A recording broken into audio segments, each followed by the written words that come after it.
Teka, Bakit daw? Teka. kailan kaya? Teka! Ito na ang tambalang Modilagan at Senyor Ray Pacheco sa programang Teka! Alas 4:30 na. Balita, komentaryo, trending sa social media, price monitor, traffic at mga bagong balitang siyensya at iba pa. Huwag nang magpaiwan sa Teka! Alas 4:30 na sa DWIC. Hola, buenas tardes. Magandang hapon, Islas de Pilipinas. Magandang hapon po sa lahat ng ating mga amigos at mga amigas ngayong araw na ito ng Huwebes. Araw ng Huwebes. Kala nyo, hindi ko alam ha. Araw po ng Huwebes, Ika. Tumataas po. Hindi, mamaya na yung sili. Ika, 23 23 araw na lang bago po ang tradisyonal na Pasko. At ngayong araw na ito, habang papalapit ang tradisyonal na Pasko, taas naman ang taas ang sili. Pati yung pangunahing araw pala ng Merkules. Malagamali ako. Merkules o araw ng Merkules. At ngayon po ay Ika. Ayun na. Ika, nagmamadali ako sa araw, no? Kasi natataasan ako sa sili. Kaya gusto ko malaman bakit yung sili na yan napakataas. Ano ba meron ng sili kumpara sa bigas? At saka ewan ko, nasa linya ko natin si Asek Christine Evangelista, ang Department of Agriculture, para alamin natin ano ba nangyari sa ating mga presyo ng mga bilihin. Bakit yung mga kinakailangan natin at saka yung hindi naman pangunahing pangangailangan natin pero hindi kailangan na raw nila ngayon. Marami nangangailangan. Sabi nga ng economics, when the demand is high, the price is high. Lumaki yata ang demand ng sili. Nasa linya po natin si Asek Christine Evangelista. Asek, magandang hapon po. Magandang hapon, sir. Magandang hapon po sa inyong lahat at sa mga tagapakinig po ninyo. Asek, si Senyor Pacheco po ito sa DWIC. Yes, ito po yung palatuntunan namin, Teka sa DWIC. Kasama ko po rito si Monilagan pero wala po siya ngayon at si Senyor Pacheco lamang po muna. Anyway, kahapon pa po namin pinag-uusapan ng sili. Nagtataka ho kami at yung ilang mga pangunahing bilihin natin, nagulat na lang ho kami, hindi ho nagbabago at lalo tumataas ata, mukhang hindi ho mapigil. Alam po namin may price freeze tayo, di ba? Ano po ba nangyari sa Department of Agriculture? Kasi alam po natin, lahat ng mga karamihan na tumaas ay yung pong mga pangunahing nasa ilalim po ng pamamahala ng Department of Agriculture. Bigas, siyempre, yan po. Mga gulay, yung mga gulay po natin at saka yung ating yung mga manok, yung baboy, siyempre po nasa Department of Agriculture po yan. Pero ang mga gulay po, nagulat din kami, lalo na yung sili, bakit hindi na mapigil ng pagtaas ata ngayon habang papalapit po itong tradisyonal na Pasko? Sir Pacheco, ang sili po natin, every year, pagdating po ng ganitong panahon, mataas talaga ang presyo, no? Kasi it has something to do with yung supply. Ang production po ng sili, pag ganitong panahon, mababa. Meron po kasi tayong kailangan i-consider dahil mga produktong agrikultura, kino-consider po natin yung climate po, yung temperature ng place, yung lugar, kung maulan ba, yung season na yan, affected po ang ating agri-commodities. Kaya po ang sili, kahit po nung binalikan ko, sir, no, ang presyo ng sili last year, 2019, this time of the year talaga sumisipa ang taas ng ang presyo ng sili. But this is something that we are looking into together with the high value crop po. Although hindi siya as a priority commodity, pero ito po tinitingnan natin kung paano natin maayos, if there are ways eventually in the future kung paano makontrol, or the only way you control actually if you have enough yield. Again, ulitin ko, sir, yung supply po kasi pag ganitong panahon mababa. Kaya yan po ay isa sa mga rason kung bakit affected ang presyo ng ating sili in particular po. Para talagang tanong economics, when the supply is high, the price is low. Pero ngayon po, low ang supply. Ganun po ba yun? Yes po, low po ang supply natin. And then, tapos sir, di ba, kasi ang production area po ng sili natin, marami din po yan sa Region 5. Nakita naman po natin yung damage, no, na mga nakaraang mga bagyo, talaga pong affected ang ating production, sir. So, kaya hindi lamang po ang sili talaga ang hindi natin maiwasan ng pagtaas. Gagaya na kung saan po ay pati itong mga gulay natin, ay at kaya naman po ito tumaas, nagkaroon din po ba ng shortage ng ating mga gulay? Ganun po ba 'yon? Sir, affected din po yung mga gulay natin, lalo na po yung ating lowland vegetables, no? Kasi kadalasan po ang isa sa mga primary source ng lowland vegetables natin dito sa Metro Manila po ay Region 2. Ito naman po ang tinamaan ng Ulysses. So meron na naman po itong epekto sa ating production, sa ating supply. Tiningnan ko na naman, sir, binalikan ko yung December of 2019, no? Kasi sabi nga nila, unlike sile na this is almost something that is predictable, yung sa lowland po natin, kinumpare ko yung presyo natin last year, December, and this year, mataas po ang presyo natin ngayon dahil na nga po dun sa mga 4 na bagyo, sir, ang tumama sa atin. Opo. And yung Ulysses talaga, sir, napakalaki po ng damage sa ating mga agricultural products, lalo na po sa Region 2. So, ASEC, meaning, meron ba kayong coordination with our DTI regarding dun sa price freeze na naglagay po sila siyempre ng ceiling? So, paano po yan kung hindi naman pwedeng maabot yung ceiling na pinagsikapan nilang gawing pamantayan para po manatili ang presyong ito? Pero sa kabila nito ay hindi mapigilan ang pagtaas. Paano po yan, ASEC? Opo, ang price freezer is applicable to agricultural commodities as well. Kaya nga po, ito ay applicable po yan sa manok, sa baboy, sa bigas, sa itlog, kasama na rin po yan. Ngayon, meron po tayong nilabas na SRP recently na pati po sa mga gulay, meron na tayong SRP. At ito po ang dapat na sinusundan, no, sa price freeze. Kasama po namin dito, hindi lang po ang Department of Agriculture ang nagpapatupad dito, kasama po namin ang DILG, ETI, pati po iba pang mga ahensya ng pamahalaan. Ito po yung tinatawag na Local Price Coordinating Council. So, ang solusyon po natin ngayon, ang immediate solution natin, kasi minomonitor din po ng Department of Agriculture ang presyo ng ating agricultural commodities sa mga trading posts, no? Kunyari, sir, sa pag-region 2, ang isang trading post po niyan is the NVAP. So tinitingnan po natin sa NVAT, Nueva Vizcaya Trading Center po yan, kung magkano ang presyo ng kanilang mga gulay doon. Tapos para malaman natin, considering the logistics, para dalhin dito sa Metro Manila yung mga gulay na yan, ano yung cost na ini-incur ng ating mga biyahero. At syempre, kasi from the biyahero, meron tayong tindera. No? So yan po ang mga kasama po sa value chain. So ang ginagawa natin is yung mga consolidator natin, aside from yung kadiwa suppliers natin, tuloy-tuloy po ang kadiwa natin para doon po mababa ang presyo. Pero nakikipag-usap na rin po tayo sa mga palengke na mag-allocate sila ng area na pwedeng bagsakan. Para yung retailer po nila sa palengke, doon na po kukuha. Kasi ngayon po yung retailers natin sa palengke kumukuha sa Divisoria kadalasan. So, ASEC, para sinabi nyo ngayon sa amin na wala tayong standard pagdating sa prices dahil kasi it varies. Iba't ibang lugar, pwedeng mas mataas dito, mas mababa doon. Tama po ba yon? Well, sir, ang ating SRP po is applicable sa NCR. Ngayon, meron NCR din lang, okay. Opo, meron pong sariling SRP kada region kasi nga tama po kayo, iba-iba ang sitwasyon eh. Ang logistics lang po pagdala dito sa Metro Manila, hindi po katulad ng logistical cost pag nasa sa mga probinsya, di ba, sir?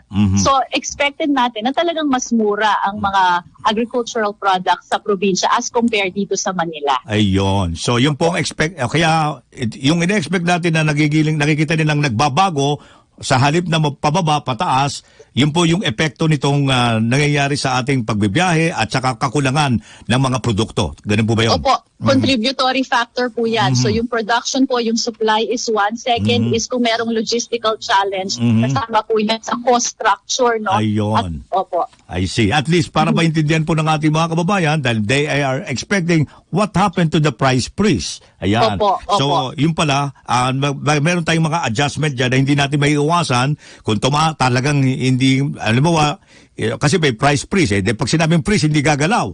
Pero gumalaw po. Yun ang nakita nila ngayon. Ano ba, kala ka ba may price freeze? Bakit gumagalaw at pataas ang galaw, hindi pa baba?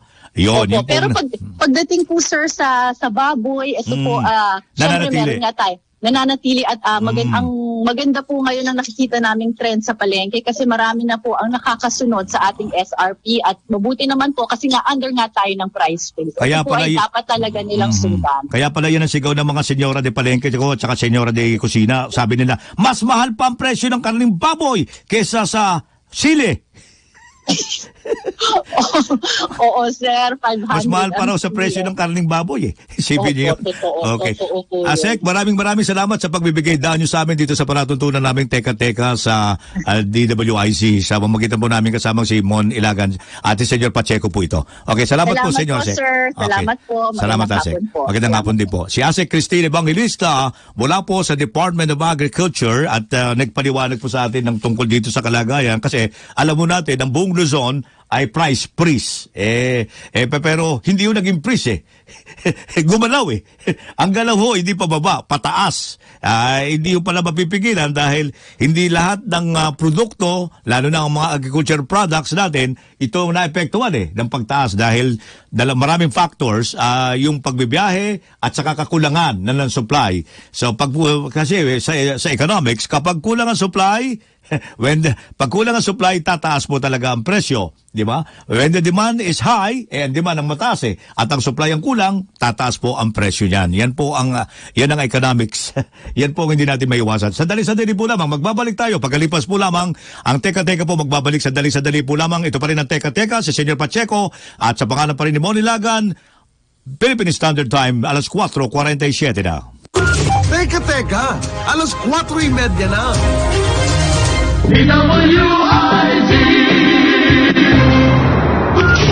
Teka, alas 4:30 na. Hola, viva, senyor! Okay, viva, senyor, tuloy. Naalala ko tuloy ang viva. Ano kaya nangyari na sa viva? Okay, at least po, may mga nagtatanong po, lalo na doon sa pelikula nilang medyo nagkaroon po ng issue ng COVID-19. Kasi, ano kaya, na-check na kaya ng Department of Labor kung nabigyan na ng atorga o na-atorga na po yung mga crew at saka mga staff, mga direktor ng Viva dahil sa kanila po ginawang pagsushooting ay pinarating po natin yung karaingan ng ilang mga crew diyan po sa Department of Labor kasi magkakasama po yan pero more on Department of Labor pa lang nagbibigay diyan ng tinatawag na clearance at nakakalam kapag oras na merong nagkaroong problema kasi safety ang isinasaalang-alang ng Department of Labor. At saka kailangan kung inaasikaso ba nila yung mga naepektuhan. Ayan. Ngayon po, teka muna, nandiyan na ba nandiyan na ba yung ating report? Wala pa. Anyway, kahapon po, nako, 40%. Ang lahat ata ng tao, mga bandang alas 2 pa lang ba ng hapon yon? Umiiyak na sa matinding traffic. Nagtataka sila. Diyos ko, Day! Oo. Kangakala nila, nagkaroon ng panic buying ang mga tao. Di ba? Kala ko rin may panic buying na o kaya nagmamadali na. Sako, ilang araw ba bago magtradisyon na Pasko? Ang dami naman nabili at ganun kadindi ang traffic kahapon. Parang nagkaroon ng panic buying ang mga Pilipino dito po sa Metro Manila dahil sa tindi ng traffic, nag-iisip. Sabi nung iba, dala po yan ng U-turn. Iba-ibang factor Hindi nga naman, ba't meron ba nagkabanggaan? May aksidente ba? Yan po yung mga sitwasyon kahapon Mamaya nga, alamin natin at gusto natin makapanayam ang in-charge po kasi napagalaman natin na pinagmulan po ng traffic, ito pa rin RFID na yan. Tinamaan na magaling Ang tindi pala ng RFID na yan pag naggulo pala pag oras pala na binigyan mo ng isang tao ng problema ba yung RFID? Gusto ko lang malaman, malaki bang problema talaga ang RFID sa lahat ng ating mga motorista at dito ay parang isang box office hit na pelikula na talagang pinagkakaguluhan nila. Isipin nyo, parang pelikula ng Viva Films matutuloy kaya yung Viva Films? Ba't tayo pupunta sa Viva Films? Naalala ko lagi yung Viva Films kasi po mukhang nag-shooting ng wala sa panahon wala sa tinatawag na protocol yung Viva Films.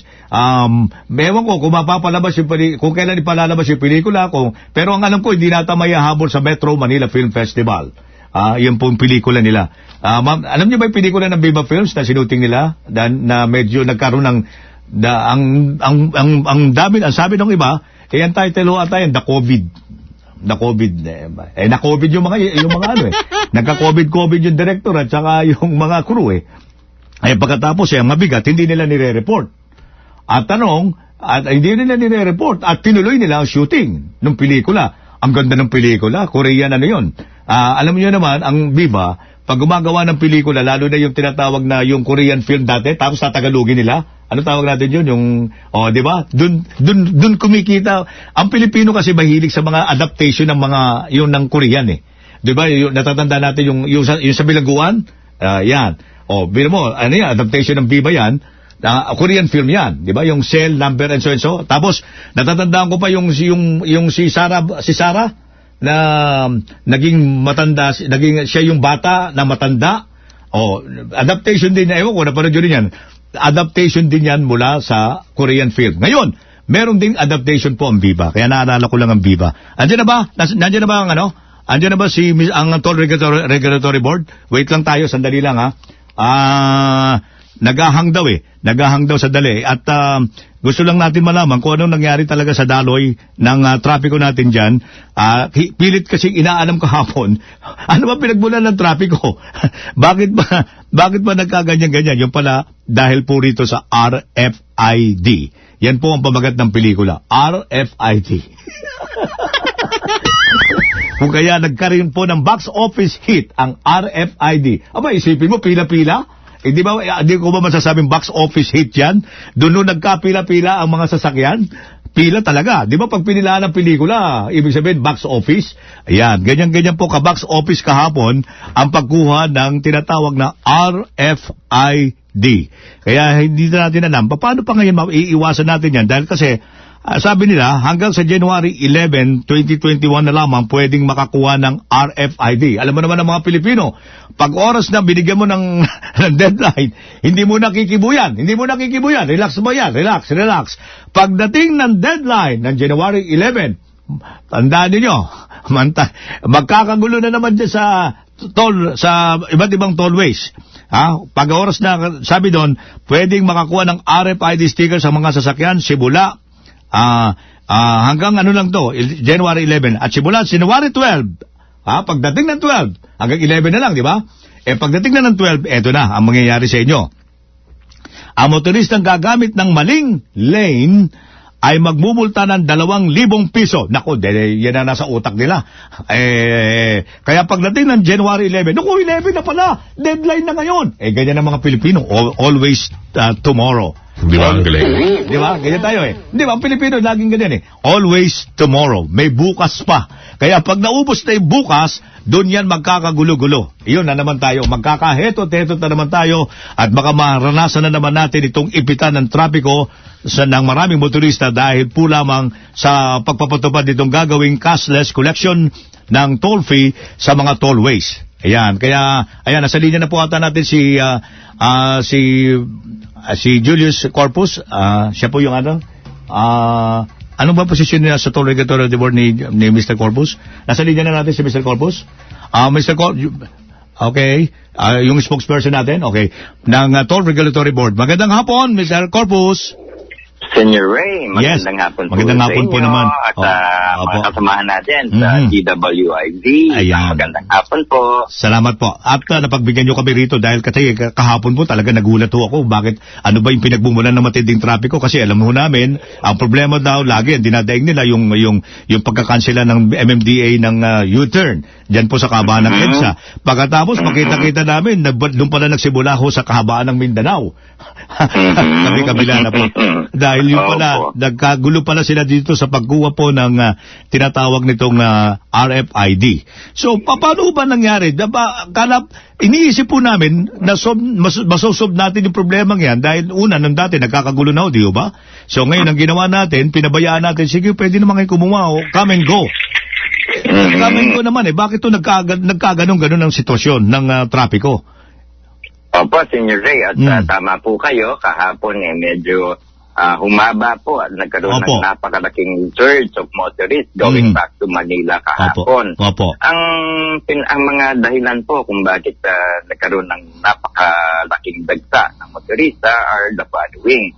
Unang-una po, first day of implementation po natin ng ating cashless, contactless transaction sa mga tollways, wherein ang mga walang RFID ay doon mismo sa expressway kinakabitan. At yan po ay medyo lalong dumami at nagrabe dahil aggravated nga by the long weekend na kung saan marami po sa ating mga kababayan ang nagsiuwian sa probinsya at nagbalikan kahapon lamang. Sabay-sabay. Opo, tapos Sir Senior Ray, alam niyo, it is very usual at normal sa amin na ang first working day of the week. Nawala si Mr. Corpus. Ang ganda-ganda ng dating nawala. Bakit? Pakiulit ka natin. Pinuto nyo. Box office yan hello? Mr. Corpus. Yan, tinatawagan natin ulit at nagkaroon ng konting aberya dun sa ating komunikasyon. Bakit ba lagi tayo may aberya ngayon sa komunikasyon natin?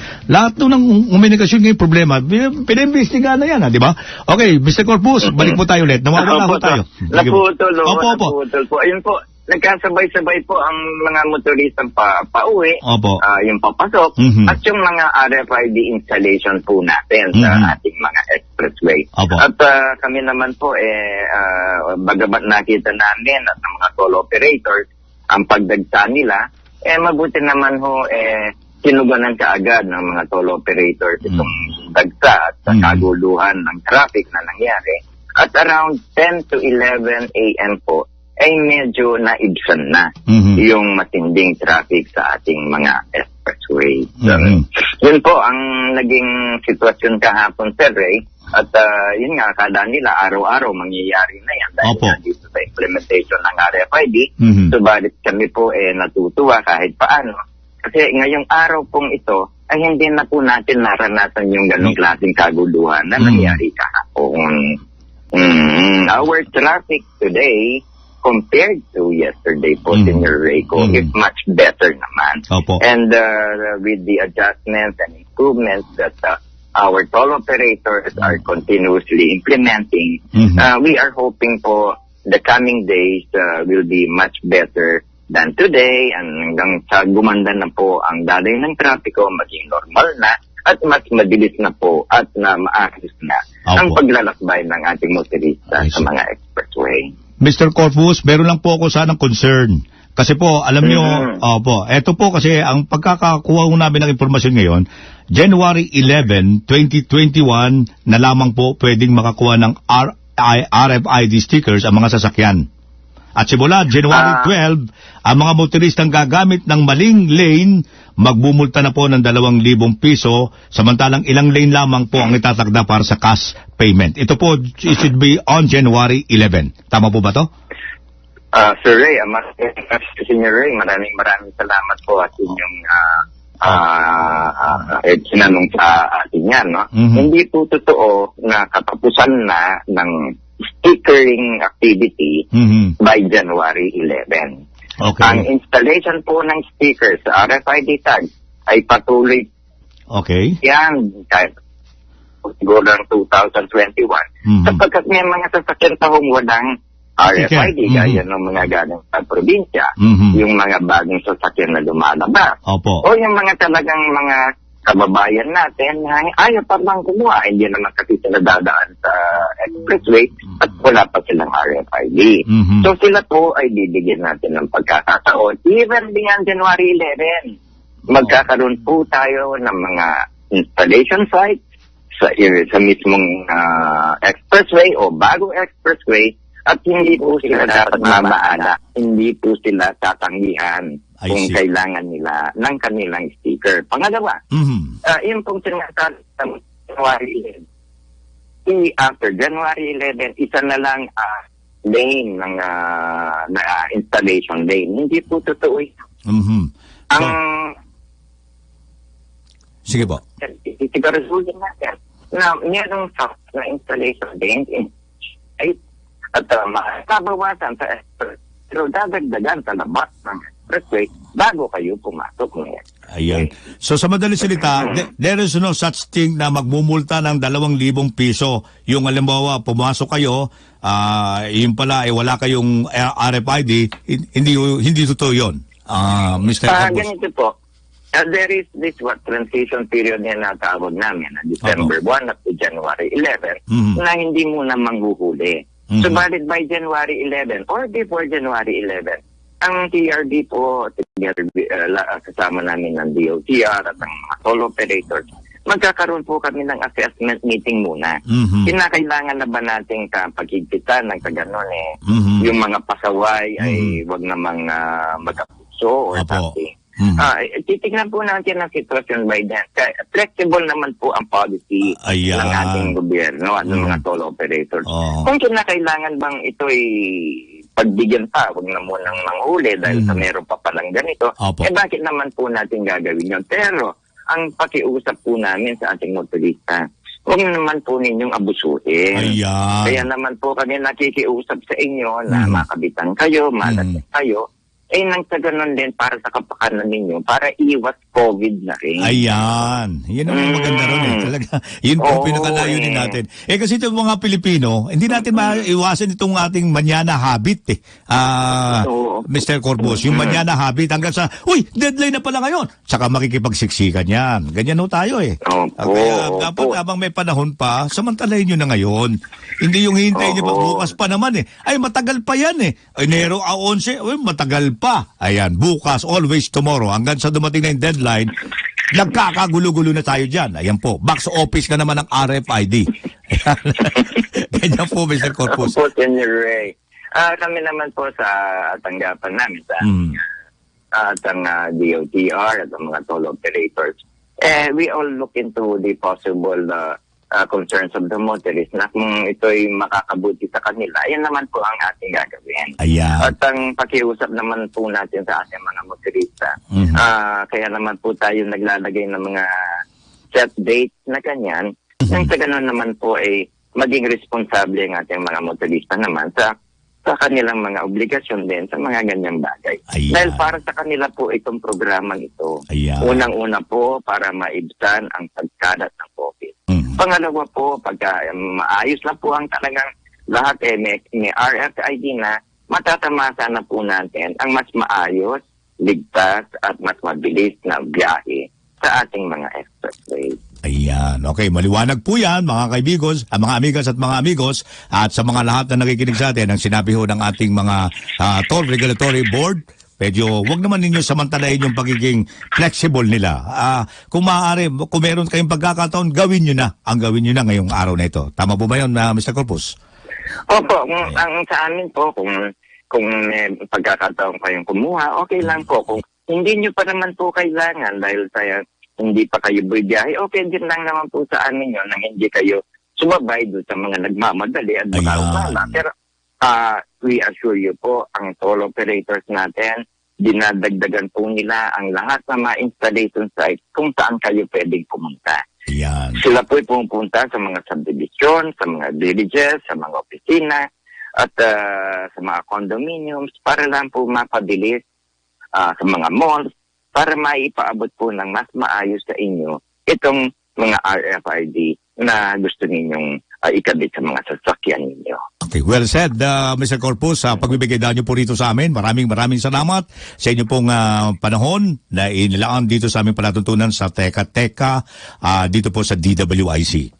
Maraming po salamat, Mr. Corpus. Maraming salamat po, Senior Ray, at lahat po nating kababayan. Mabuhay po kayo. Okay, si Mr. Julius Corpus, ang spokesperson ng Toll Regulatory Board. Magbabalik pa rin ang palatuntunan ng Teka Teka sa pamamagitan pa rin po ng ating kasamang Monilagan, si Senyor Ray Pacheco. Philippine Standard Time, ganap ng alas 5:07. Teka, teka, alas 4:30 na. DWIZ. Teka, alas 4:30 na. Okay, balik tayo dito pa rin sa palatuntunang Teka. Alas 5:18 na po mga amigos at mga amigas. Ang bilis ng oras natin. Ano talaga rin naman.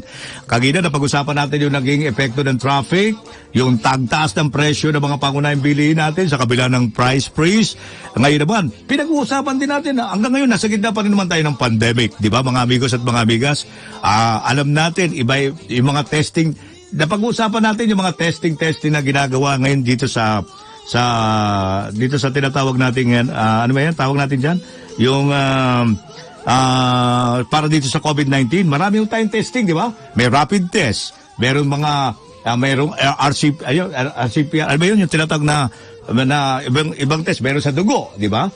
Pero, alam mo yun, nahihirapan tayo doon sa isang klase ng test na dinududod yung ilong mo. Masakit sa ilong At tapos at saka pinapasok sa bunganga mo. Pero alam nyo, hindi ko kanina parang nagkaroon tayo ng parang kanina po may Science and Technology Week ang UP Manila tungkol po niya sa COVID-19. Yung mga ginagawang tulong ng UP dito sa ating bansa, marami po yan Sila yung mga nakakatulong sa pagre-research natin. Isa po sa mga kaibigan natin kilalang doktor na na-interview natin dito. Ito naman po yung na-interview lagi ng media. Ang gusto nating kausapin tungkol dito sa topic nila. Kasi maganda yung topic nila. Very interesting Yung tungkol sa saliva, PCR. Kasi yung iba na dumadaing doon sa mga iba-ibang klase ng testing Diba? Yung iba naman sinasabi nilang hindi mabilis nga, inaccurate naman.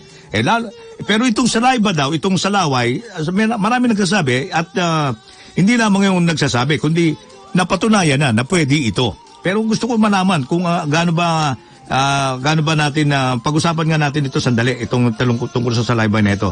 Pero nasa linya natin po ngayon si Dr. Michael T. Alam niyo po, isa po kilala ito. Ito po yung aming tagapagsalita nun dati sa DOH. At ngayon naman po, siya isang kinikilalang professor of physiology at vice chancellor po dyan sa UP Manila. Para po sa larangan ng medisina. Gusto lang natin liwanagin yung nangyari kanina na dito po sa ginanap na Science and Technology Week dyan po sa UP Manila tungkol sa COVID. At napag-usapan natin tungkol dito sa saliva PCR test. Gustong-gusto na ho natin yan dahil mura nasa linya na po natin si Dr. Michael T. Doc, magandang hapon po Dr. Michael T. Dr. T. Oo. Ayan. Magandang hapon, Mayor and Senyor. Okay, wala. Hindi ako tagapagsalita ng DOH, PGH lang, PGH. Ano na nga pala ng PGH? Sorry. Nung in-interview nga pala namin si Dr. T, tagapagsalita ka pala siya ng PGH. Sorry, Doc. Nawala sa loob ko. Kasi ngayon, siyempre, isa ka sa mga expert ngayon siyempre, saklaw ka na ng DOH niyan. Ngayon, gusto rin namin malaman, kasi kanina, nagkaroon ng, dahil dito po, kanina, may Science and Technology Week, di ba? At ang UP Manila, ang mismo sa UP Manila yan tungkol dito sa COVID na mga ginagawang tulong ng UP dito sa ating Islas de Pilipinas, gusto po namin malaman, isa ata sa pinakamagandang pinag-usapan niyo dyan, yung tungkol sa saliva PCR test. Bakit ba natin kinakailangan pag-aralan ito? Bakit ba natin importante pag-aralan to? Kasi pinag-aaralan pa raw yan Sa Makati, natapos na namin yung pag-aaral. Kaya kaninang umaga, na-present na namin. Oo. Bakala ko pinag-aaralan pa rin. At sabi kasi nung in-interview namin si DOH Secretary, may mga ilang pang mga pag-aaral na ginagawa ng mga expert Kaya yun ang gusto namin malaman. Ano ba talaga? Yung pala, tapos na. Ano pa yung pag-aaral pa yung inaano dyan? Kasi ang Red Cross, ang sabi nila, nagdaan na raw yan sa FDA. Ano pa bang sinasabing pag-aaral pa ang ginagawa dyan kung pala sabi na mismo ni Dr. T, tapos na ba Dr. T? Tapos na yung validation. Ayun. Ito sa pagpapacheck ng Red Cross kasama ang University of Illinois at ang UP. Pinag-aralan namin yung mabilis at mas madaling paraan ng pag-analyze ng laway gamit ang PCR. Hindi ba sakit? Hindi kagaya nung isa. Ang sakit sa ilong Isa yun sa nakita kasi na Senator Gordon sa Red Cross na problema. Masakit, marami kang kailangan na PPE. Ayun. At saka may bagong sistema na ginawa ang University of Illinois na maniniwala ka ba? Pinoy din ang scientist na nag-aral niyan at nag-pa-approve. Talaga? Kaya nga, inaprubahan niya ng Chicago, yung bansa mo dati, di ba? Doon ka nakatira. Alam ko, Chicago boy ka eh. At Chicago boy. sa Illinois, ano? So, Illinois, okay. Inaprubahan yan sa Illinois at ito, ginagamit na nila. So, Okay. sabi ng chairman ng Red Cross, gawin natin, UP, tulungan mo kami. So, tinulungan namin. Ginawa namin yung protocol. Kumuha kami ng sample ng 238 patients. Tinignan namin kung ang resulta ba positive sa swab, positive din ba sa saliva. Kung halimbawang negative din ba? Sa aming palagay, maganda ang concordance. I see. Kasi ang ibig sabihin, concordance, kung tiyaya, kung chog, di ba? Kung hindi magkaiba yung resulta. Ayan. Ano ba bentahan yan? Yun ang gusto natin malaman kasi ginigiit na yan eh.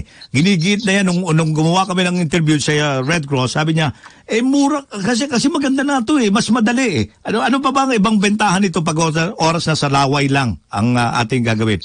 Ang ating gagawin pagtetest. Una, sa collection, hindi mo kailangan ng maraming healthcare workers. Sa ngayon nga, ang ating healthcare worker, hindi na masyadong marami. Tama. So, imbis na mag-allocate ka ng isang trained na healthcare worker, katulad ng nurse or doktor para mag-swab, pwede namang taga-kolekta lang na ite-train mo kasi kahit sino, pwede naman talagang dumura ng laway sa isang lalagyan. Okay.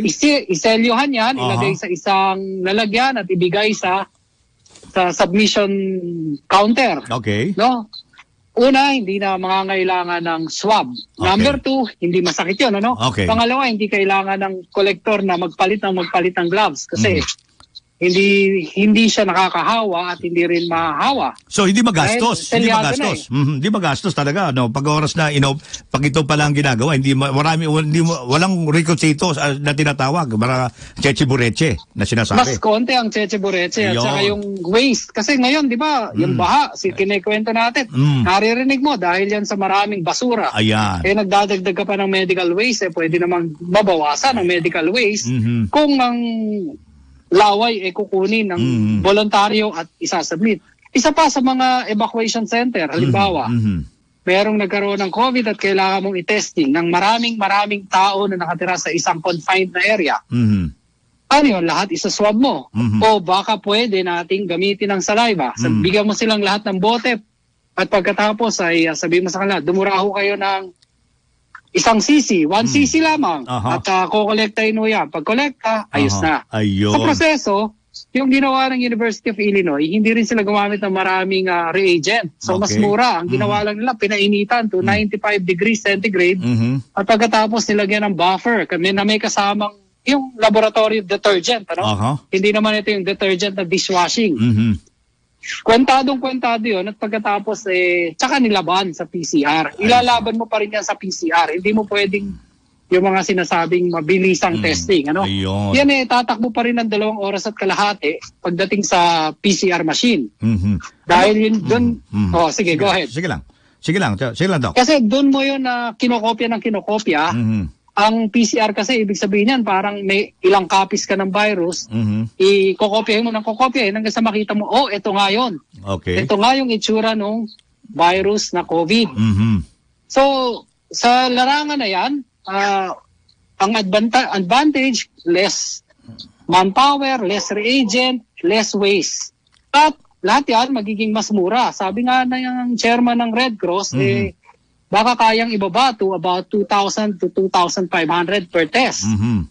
Dahil may advantage na ganyan. Ayun. Ito inaral ng UP, no? Kasama ang University of Illinois at Red Cross.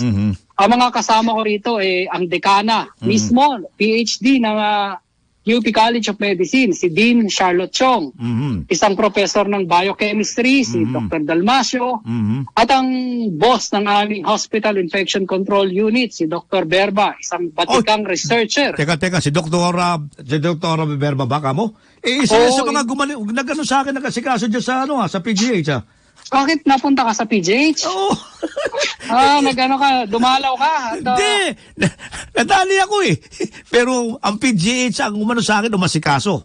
Sino doktor mo doon, bukod kay Dr. Berba? Si Dr. T. At saka si Dr. Ilang doktor na ba yun? Si doktor, teka, naalala ko pa sila, teka, nawala sa... Teka. Sige, alam mo, doctor-patient relationship yan. Hindi yan pwedeng binubulgar. Tahimik lang. Paano pag ginagawa nga pala yan? Teka muna, paano yung reliability niyan? Yan ang gusto ko malaman.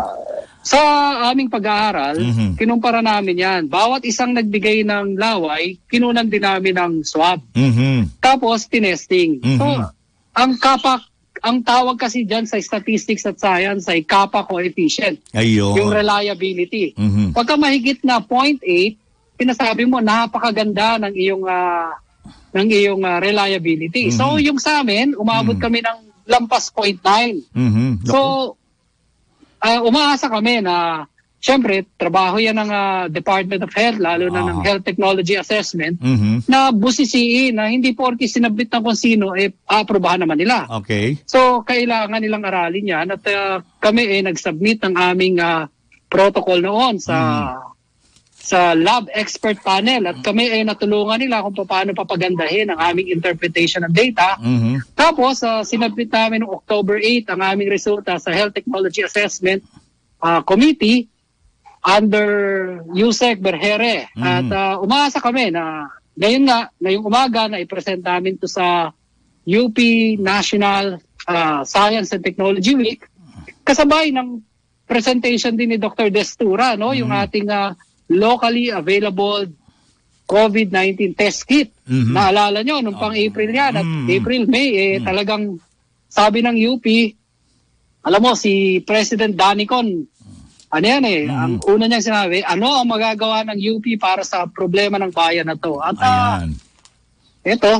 kami naman mga scientist ng bayan. At dati kaming scholar ng bayan, ngayon scientist na sana makatulong. Ayan, napakaganda na. Okay, so, ang hinihintay na lang natin ngayon yung approval ng DOH na tinatanong din namin. Dahil kasi sabi sa amin ng DOH, naghihintay pa kami ng may mga ilang expert pa raw Meron pa bang ibang expert sa tingin mo pa, Dr. T?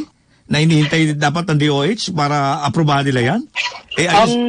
Ang maganda sa proseso ng Department of Health, hindi mo alam kung sino ang nagre-review sa'yo. Yun nga, para hindi mo mai-impluwensyahan yung kanilang desisyon at hindi mo kailangan na isipin kung yan inaprubahan lang kasi nakausap ng nagpapa-approve. Nako po. So isa yan sa nire-respeto namin na sitwasyon. Tumaasa kami na, alam mo, ang isa sa mga co-worker namin, ang molecular head, laboratory head ng Red Cross, si dating DOH Secretary Ubial. Oo, si Ubial. Interview namin siya. Siya ang namamahala ng aming proyekto dati. Kasama siya. At umaasa kami na hindi naman pwede nating sabihin, ako na siguro ang pinakapipitsugin sa grupo namin. At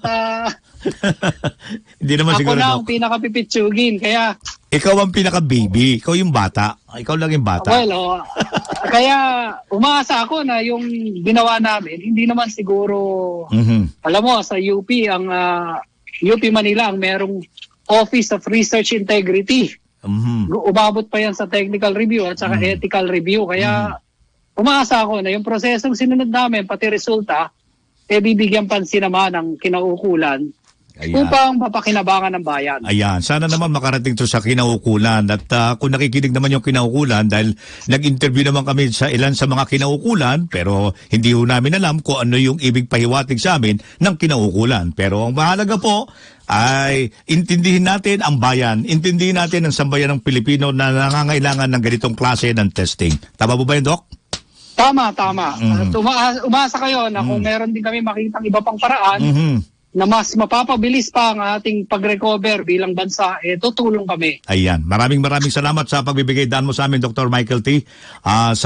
Lalo-lalo na dito sa isyung ito ng saliva testing sapagkat mukhang si Senator Gordon pinakikilos na niyan DOST. Pero kaso nandiyan na pala, ayos na pala sa UP. Bakit pakikilusin ng DOST? Yung research nila dyan. Kaya siguro naman dapat once and for all, kasi aprobado na yan ng FDA, hintayin na po. Kinakatok namin ang puso ng mga kinaukulan ng DOH, please. Ayusin nyo na po yan. Okay. Maraming salamat, Dr. Michael T. sa pagbibigay sa amin. Maraming salamat Senyor at Mayor. Okay. Magandang gabi po. Okay, magandang gabi rin po. Mga kaibigan, napakinggan po ninyo si Michael T. Si Dr. Michael T. Professor of Physiology and Vice Chancellor po ng UP Manila. At siyempre, sumapit na po tayo sa tagdang oras ng ating pansamantalang pag-iwalay ngayong araw na ito ng Miyerkules. Maraming salamat sa inyong walang sawang pagsubaybay sa amin. Lalong-lalo na yung walang sawang sumusubaybay sa amin dyan sa lugar ng Perth, Australia. Sila Elizar, Marisol Caspillo, sila Satur and Baby Mercado, Sister Brother Dizon, Jimmy and Edith de la Cruz, ng Malhacan, May Kawayan, Bulacan. At ganun din si Tatay Pedroso dyan po sa Payatas, Quezon City. At sa lahat po ng walang sawang sumusubaybay sa amin sa buong daigdig na mga kababayan natin at sa buong Islas de Pilipinas. Sa pangalan pa rin po ni Mayor Moni Lagan, si Senyor Pacheco nagsasabi pa rin, huwag kalilimutan natin ang Diyos na makapangyarihan sa lahat, manatili tayong nananalangin at stay safe. At minsan pa nagsasabi kaming, don't worry, be happy until tomorrow. Be happy. At tabayanan po lamang sa loob ng ilang sandali ang palatuntunang balita na serbisyo pa ng ating kasamang si Edwin Eusebio at David Oro. Philippine Standard Time, ganap ng 35 minutos makalipas ang alas 5 ng hapon. Teka, alas 4:30 na.